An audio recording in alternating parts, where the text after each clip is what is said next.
Hello and welcome to another dose of Dr. Owen's Muscle Medicine, with me, a medical doctor, chemist and fitness instructor. Today's video is all about 3 important reasons that may make you feel as if you're going nowhere in the gym, despite plenty of sweat, hard work and good intentions. Let's begin. Okay, the first big reason you don't feel like you're making progress is this: you aren't logging your workouts. We know that to grow muscle size and strength, we need to follow the stepwise incremental process of progressively overloading our muscles with increasing degrees of mechanical tension. Now, if you aren't logging your workouts, it's easy to fall into the trap of repeatedly doing the same workouts and sessions over and over again. This is a huge booby trap because once your muscles have adapted to this particular session by making the necessary adaptations and improvements, they then won't make any further adaptations no matter how many times you repeat this session for which they're already amply adapted. The commonest place for this to occur is our core or ab training, where people often sleepwalk into the same session of 400 reps of not particularly high mechanical tension, crunches and plank variations, perhaps performing this 3 or 4 times a week. Now, we know that spot fat loss doesn't work, so these exercises aren't really leaning up our core. And once you've got good at your particular high rep abdominal or core routine, it no longer provides an effective stimulus for continued muscle growth either. So the take-home message is this: if you want your muscles to grow over time, track how you're increasing the stimulus they're subjected to. Now, the second reason you don't feel like you're making progress is this: most of us are horrible estimators of our dietary intake. Specifically, we tend to overestimate protein intake, in part because almost everything containing even a trace of protein now comes with the unhelpful, vague and misleading high in protein label. This label is lacking in specifics or detail and can lead us to finding false friends in foodstuffs that aren't actually that high in protein after all.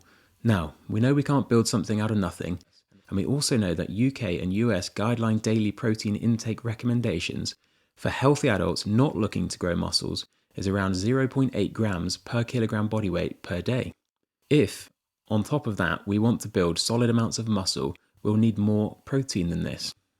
In fact, a recent meta-analysis linked below of dozens of studies on protein intake in resistance training, both for muscle strength and muscle size, came to the conclusion that we need to double this to 1.6 grams of protein per kilogram body weight per day to avoid leaving gains on the table by not supporting our muscles sufficiently to grow and develop in response to the stimulus that we've applied through progressive overload focused resistance training.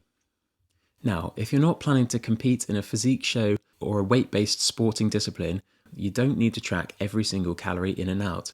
And indeed, trying to do so is a waste of time for most of us because these calculations are full of flawed assumptions and estimations. But we do need to make a point of calculating how much protein we need per day and tracking whether or not we're getting there.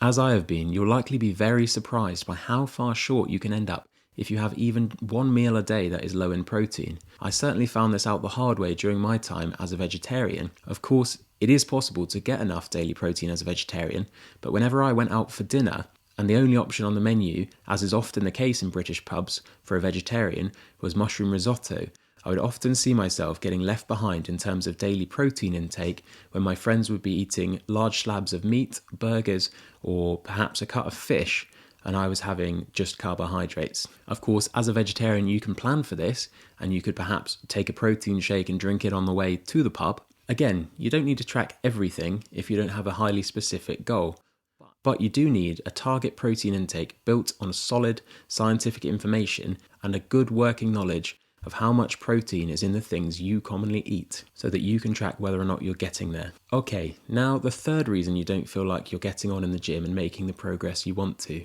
This one's the toughest of all, and it's the internal psychological battle fueled by social media that provokes us to make unfavorable comparisons with others and looking for external validation, rather than comparing us with our former selves and finding internal validation in the progress we've made.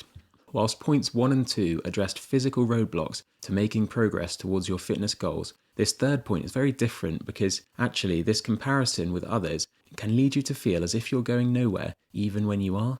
Now, the problems here are numerous, ranging from perhaps an overbearing older sibling always flexing on you, to being seduced by false promises told to you by fitness gurus that are full of lies and perhaps performance-enhancing drugs. Now, What gives us reason for optimism is that the solution to negative comparison with others is the same regardless of who that other is that you're comparing yourself to. To feel satisfied with, and indeed even to notice your own progress, you need to internalize both your competition and your validation. Comparing you now with you yesterday, a month ago, and a year ago is the only way to ensure a level playing field regarding genetics and performance-enhancing drugs. It is also the best way of avoiding the issue of shifting goalposts. If you're chasing after somebody else's aesthetic and they're progressing faster than you are, all hope can easily be lost, and it can lead you to turning your back on your own fitness journey because you're getting disheartened that it isn't matching somebody else's. If, on the other hand, you plant solid goalposts through tracking workouts in a logbook, taking progress pictures that you don't need to share with anyone but yourself, and watching the weighing scales slowly over time begin to trend in the direction that you're trying to head, you can find internal validation and indeed satisfaction and contentment from the journey that you're on. And this is what's going to make it feel as if you're going places after all. And this will provide the motivation needed to continue onwards. Certainly, there are plenty of other reasons people feel like their fitness journey isn't going anywhere despite significant time and effort. But these are 3 big ones I feel we all need to nail, both to make progress and to feel good about doing so. If you've got any other recommendations, please pop them in the comments down below. Thank you for watching. If you liked the video and want to see more like it, subscribe to the channel.